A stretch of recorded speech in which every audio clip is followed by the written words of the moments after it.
So today I'm going to talk about my Japanese love. And no, my husband is not Japanese, he is actually Australian. And no, I'm not having an affair with a Japanese guy, at least in the real world. In the virtual world, I have been in a relationship with Mr. Ichimoku, or Ichimoku-san, for over 8 years. And even though there have been times that the markets tested our love for each other, I must admit we are still going pretty strong.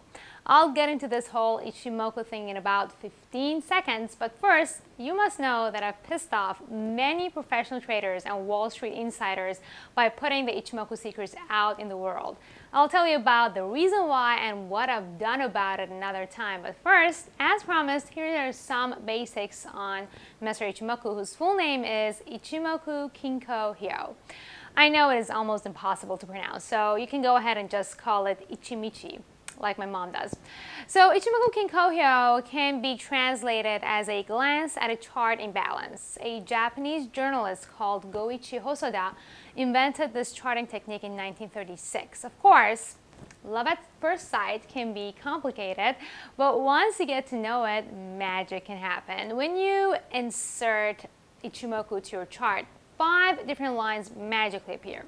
Now, before we reveal the chart, let's prevent a major brain meltdown by first introducing the stuff you're going to see on your chart when you insert Ichimoku onto it.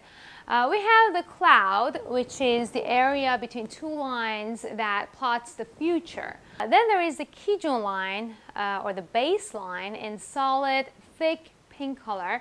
And this is the average of the highest high and the lowest low within the past 26 candles or time periods.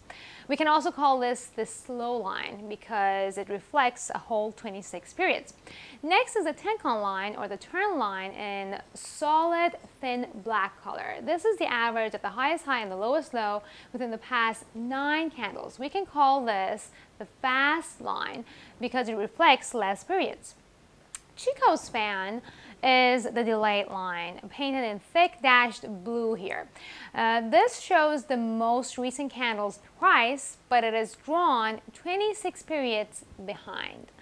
Now, this is what happens when you throw all these lines on a chart by clicking to insert the Ichimoku indicator on your chart.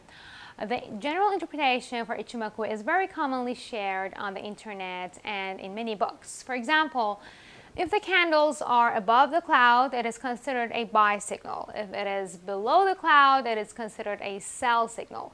If the Tenkan line crosses above the Kijun line, it is a bullish indication. And if it crosses below the Kijun line, it can be a bearish indicator.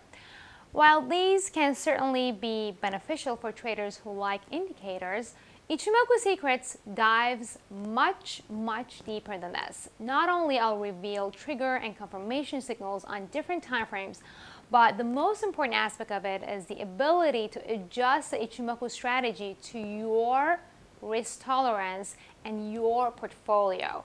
Every trader has different financial goals, different margin, and different positions in the market. I have divided the Ichimoku-based strategy into 3 different categories: high, medium, and low risk. Then, by combining Ichimoku with Fibonacci retracement levels, you will be able to pick the strategy that best suits you at a given time. So I know this was very basic and you probably crave for a lot more, but the good news is that we are really close to wrapping up our long-awaited Ichimoku Secrets Power course in English. We already did this course in Japan. It was really successful, and while the Ichimoku Secrets book will be out in December, we'll be releasing the course end of February. Hopefully, if everything goes as planned. But before we do, I have to ask you a couple of questions. There is a simple survey at the bottom of this page, and if you're watching this on YouTube, you can find the link in the description area or at a card somewhere above my head. I would appreciate it, really appreciate it if you could help us out, and I would be back for more about Mr. Ichimoku.